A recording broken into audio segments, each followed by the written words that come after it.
Happy Friday, Warriors. I feel like the theme of this week's daily motivation was the word discipline. And where it starts is the start of our day. So, the very first thing you do when you wake up, are you playing offense or defense? And so, the first thing might be that snooze button. Biggest button on that alarm clock if you got one of the old school ones.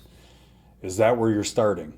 Or maybe if it's not the alarm clock snooze, it's the phone because it is your alarm clock. And the very first thing you do is start the scrolling. That would be playing defense as well. How can you start your day by playing offense? What would some examples be?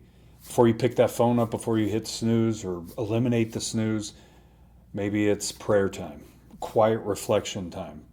Come up with your top 5 things you want to do. What are the hottest priorities? Prepping your day, taking the dogs out, getting ready, spending family time. Like, there's a bunch of different things you could do before you grab the phone and just get sucked into whatever's waiting for you. Because once you start looking at the phone, you're playing defense. You're reactive to whatever you're seeing. And that could just be the death scroll that we talked about earlier this week. That could be important things that are happening.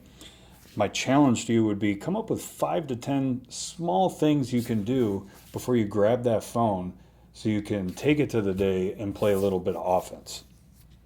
And that really leads us into the next daily motivation, which was about breaking bad habits that waste time.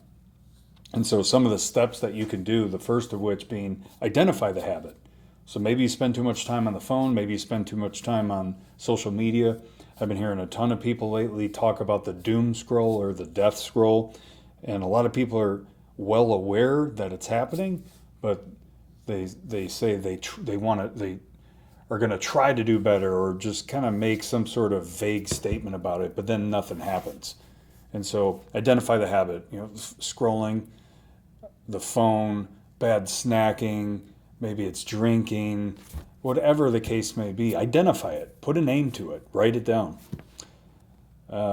Make it hard. The next step would be making it harder to do the bad habit. So let's say social media, you can't stop TikToking or Instagramming. Don't have your password auto saved. Change where the app is on your phone. Move it several pages. Delete the app entirely. That would be the radical thing to do. But what can you do to make it harder?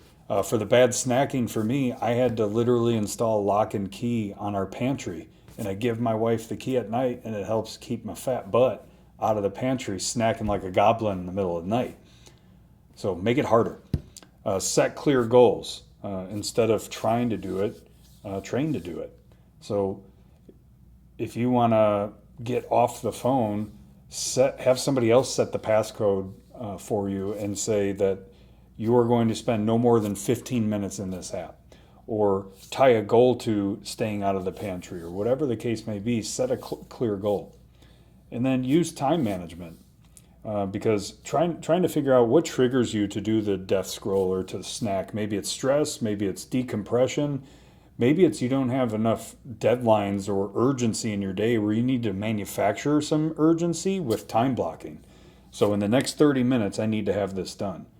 And if you manufacture that urgency, the likelihood of you going through wasting time death scrolling probably goes down quite a bit. And then the last one of which is to discipline ourselves into our faith. And what we don't trust, we will try to control was a great statement heard from church last week. And I definitely go through that. I feel like I'm a control freak at times. And I can do everything that I'm supposed to do to get something to the outcome that I feel is best. And then what I'm waiting for is just time. And in that time, I could get very anxious. I could get very doubtful, very negative, and what you feed grows. So where I need to lean into there is my faith, and I need to let go of control and hold on to faith. And so what is that for you? What are you trying to control that you just need to let go of? Let go and let God are what those bumper stickers say, and they're there and common for a reason. How are you practicing it? Finish strong, mountain movers, and have a great weekend.